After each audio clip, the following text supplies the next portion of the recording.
Assalamualaikum warahmatullahi wabarakatuh. Perkenalkan, nama saya Ahmad Fauzi dari Fakultas Teknik Permesinan Universitas Dian Nusantara, Kampus Cibubur. Kali ini saya ingin mempresentasikan makalah tentang mekanik fluida atau cara menerapkan teorema Torricelli dalam kebocoran botol. Baik, di sini makalah ini disusun sebagai menyelesaikan program diskusi pada mata kuliah mekanik fluida pada jurusan Teknik Mesin Fakultas Teknik. Di sini anggotanya ada saya, Ahmad Fauzi, dan Muhammad Rifal Agus. Program Studi Teknik Mesin Fakultas Teknik Universitas Dian Nusantara.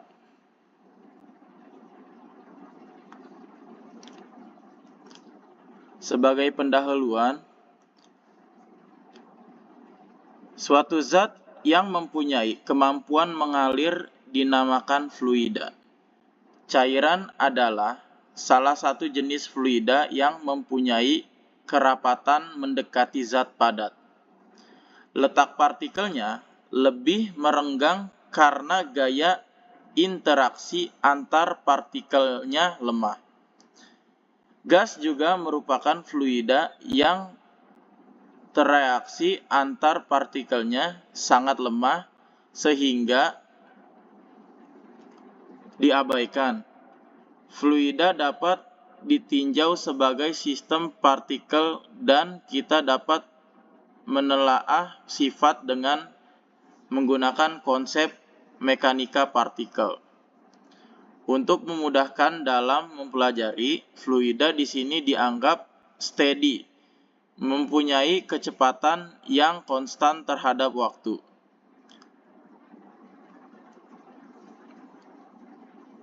Tak termantapkan, tidak mengalami perubahan volume, tidak kental, tidak turbulen, tidak mengalami putaran-putaran.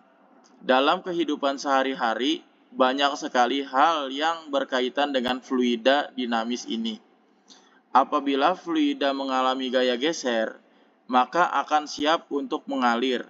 Jika mengamati fluida dinamis, misalnya pada semprotan parfum, berdasarkan uraian di atas, maka pada laporan ini akan dibahas mengenai fluida dinamis. Adapun dalam kehidupan sehari-hari, asas Bernoulli diterapkan pada karburator mobil, pipa pilot, botol, menyemprot parfum, dan alat semprot serangga. Asas Bernoulli juga digunakan untuk melakukan kalkulasi kebocoran pada tangki air yang seperti akan praktekan menggunakan alat sederhana. Sebuah botol yang diisi air sampai kedalaman HL. Pada dinding kaleng terdapat lubang kebocoran yang terletak pada ketinggian H2 yang diukur dari tanah. Di sini ada pun persamaan-persamaan yang dipakai untuk menghitung jarak jauh fluida yang keluar dari lubang pada dinding tangki adalah A. Kecepatan fluida yang mancur lewat dinding tangki. B. Lama fluida yang melayang di udara. C. Jarak jatuh fluida yang keluar dari lubang pada dinding tangki. Berdasarkan uraian di atas, maka dibuatlah karya tulis ilmiah ini yang nantinya akan menjelaskan tentang bagaimana cara menghitung kecepatan, waktu, dan jarak jatuh fluida, yaitu dengan menyelidiki kebocoran tangki air sebagai asas Bernoulli menggunakan alat sederhana, sehingga kita dapat mengetahui kecepatan waktu fluidanya. Yang B adalah rumus masalah. Ke-1, bagaimana cara mengukur kecepatan air yang keluar dari botol pada tiap lubang pada ketinggian tertentu terhadap permukaan. Yang kedua, apa yang dimaksud dengan fluida? Yang ketiga, Apa yang dimaksud fluida dinamis dan fluida ideal? Selanjutnya adalah tujuan. Yang pertama, menghitung kecepatan air yang keluar dari botol pada tiap lubang dengan ketinggian tertentu terhadap permukaan. Yang kedua, mengetahui pengertian fluida. Yang ketiga, mengetahui pengertian fluida dinamis dan fluida ideal. Yang selanjutnya adalah pembahasan. Yang pertama ada pengertian fluida. Secara singkat, fluida adalah zat yang dapat mengalir. Kata fluida itu sendiri mencakup zat cair, air, dan gas. Karena kedua zat ini dapat mengalir, sebaliknya batu dan benda-benda keras atau seluruh zat padat tidak digolongkan ke dalam fluida, karena tidak bisa mengalir. Susu, minyak, pelumas, dan air merupakan contoh zat-zat cair, dan semua zat cair itu dapat dikelompokkan ke dalam fluida, karena sifatnya yang dapat mengalir dari suatu tempat ke tempat yang lain. Yang kedua, pengertian fluida dinamis. Jadi fluida ideal adalah fluida yang tidak dapat ditempatkan dan bagian-bagiannya tidak mengalami gaya gesekan. Fluida ideal disebut juga fluida yang tidak kompressibel, yaitu fluida yang tidak mengalami perubahan volume karena tekanan, mengalir tanpa gesekan dan alirannya. Stasioner. Aliran stasioner yaitu aliran fluida yang mengikuti garis air atau garis tertentu.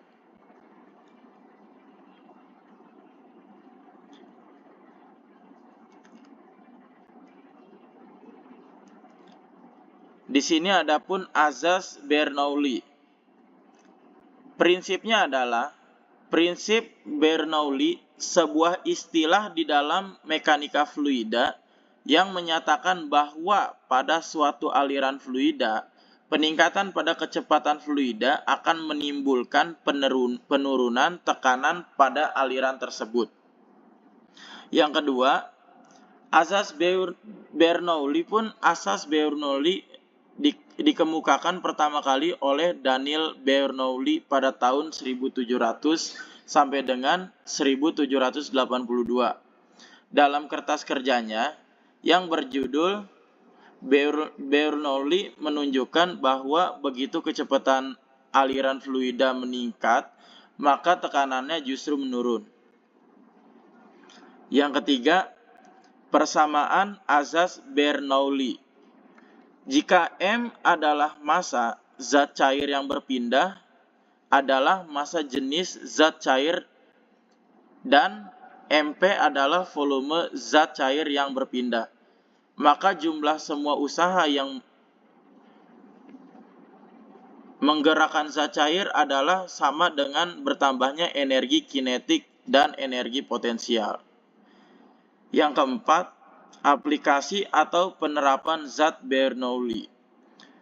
Yang A, azas Bernoulli digunakan untuk menentukan gaya angkat pada sayap dan bawah pesawat terbang sehingga diperoleh ukuran presisi yang sesuai.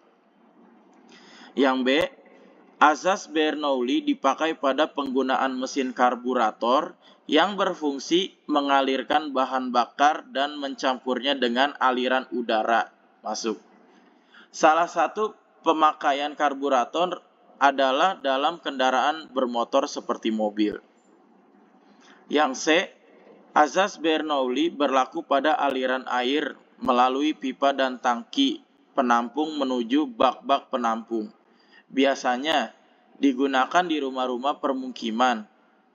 Yang D, azas Bernoulli juga digunakan pada mesin mempercepat laju kapal layar. Yang E, azas Bernoulli pada praktikum ini diterapkan pada tangki atau tombol berlubang. Lebih jelasnya akan dijelaskan di bawah sini.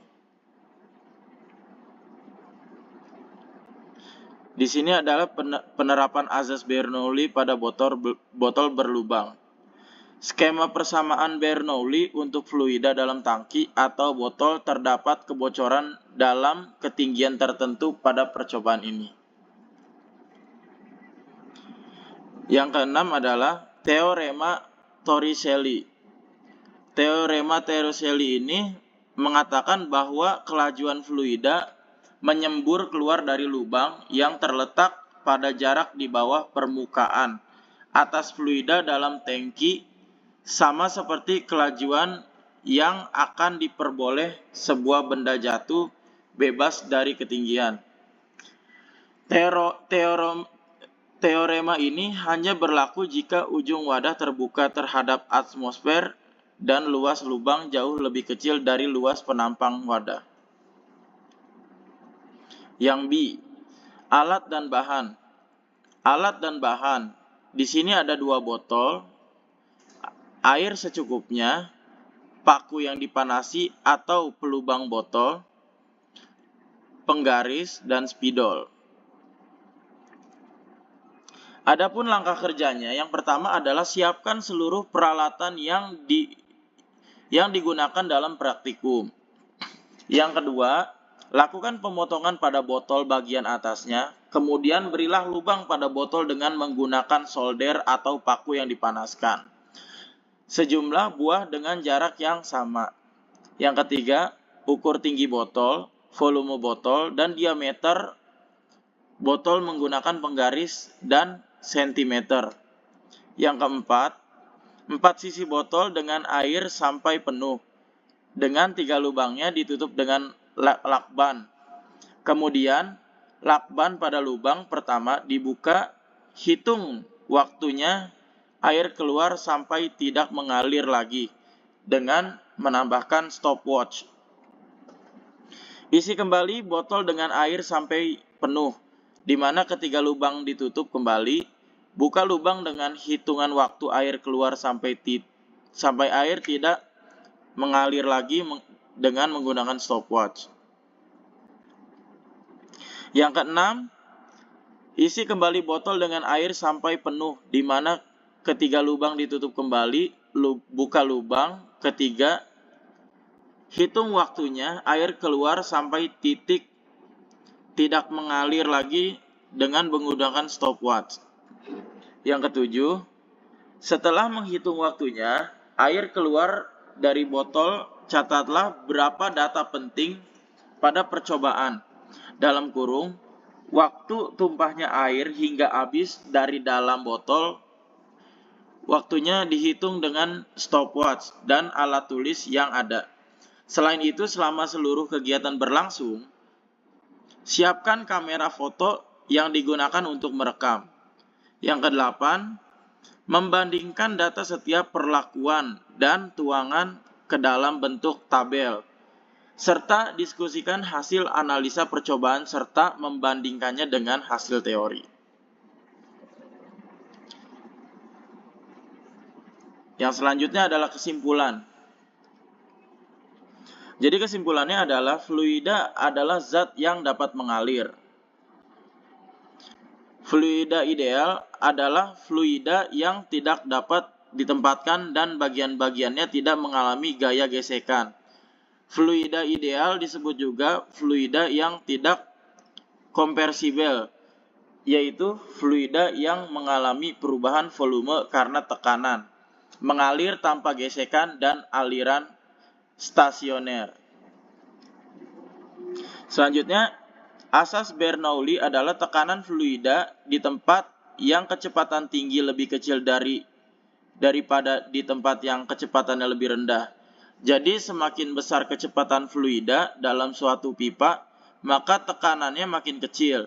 Dan sebaliknya, makin kecil kecepatan fluida dalam suatu pipa, maka semakin besar tekanannya. Selanjutnya, asas Bernoulli yang dapat digunakan untuk melakukan kalkulasi kebocoran pada tangki air seperti akan praktekkan menggunakan alat sederhana. Dalam menentukan kecepatan air yang jatuh, waktu dan lintasan air yang jatuh didapatkan dari persamaan Bernoulli. Yang selanjutnya, percobaan teori Torricelli digunakan untuk menentukan kecepatan aliran zat cair, koefisien kontraksi zat cair yang keluar dari lubang kebocoran. Aliran air dari lubang kebocoran dari atas ke bawah, semakin panjang jaraknya dan kecepatannya berkurang dari ke bawah dan ke atas. Percobaan teori Torricelli membuktikan kebenaran teori Torricelli dan menambah pemahaman tentang persamaan Bernoulli. Yang terakhir, pada percobaan ini disimpulkan bahwa saat botol dilempar ke atas atau dijatuhkan akan menyebabkan air tidak keluar karena saat melempar atau menjatuhkannya dengan kecepatan tinggi sehingga tekanannya rendah. Tekanan di dalam lebih besar daripada tekanan di luar botol. Adapun saran dalam praktikum ini, pada saat melakukan percobaan di atas kursi dengan ketinggian tertentu dibutuhkan dasar tempat jatuhnya air. Yang keluar harus kering agar titik jatuh air terlihat sehingga mempermudah pengamatan.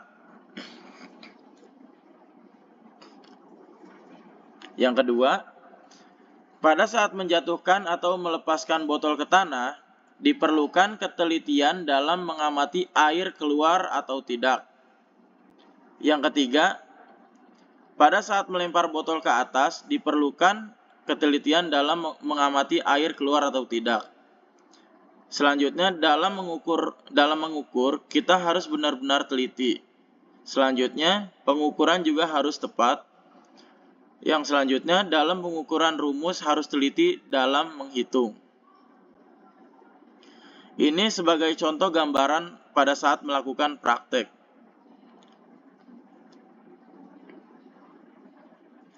Baik, mungkin itu saja presentasi yang bisa saya sampaikan atau presentasi yang bisa kelompok saya sampaikan. Kurang lebihnya mohon maaf apabila ada kekurangan dalam penyampaian saya yang mungkin kurang jelas. Mohon dimaafkan. Saya akhiri. Wassalamualaikum warahmatullahi wabarakatuh.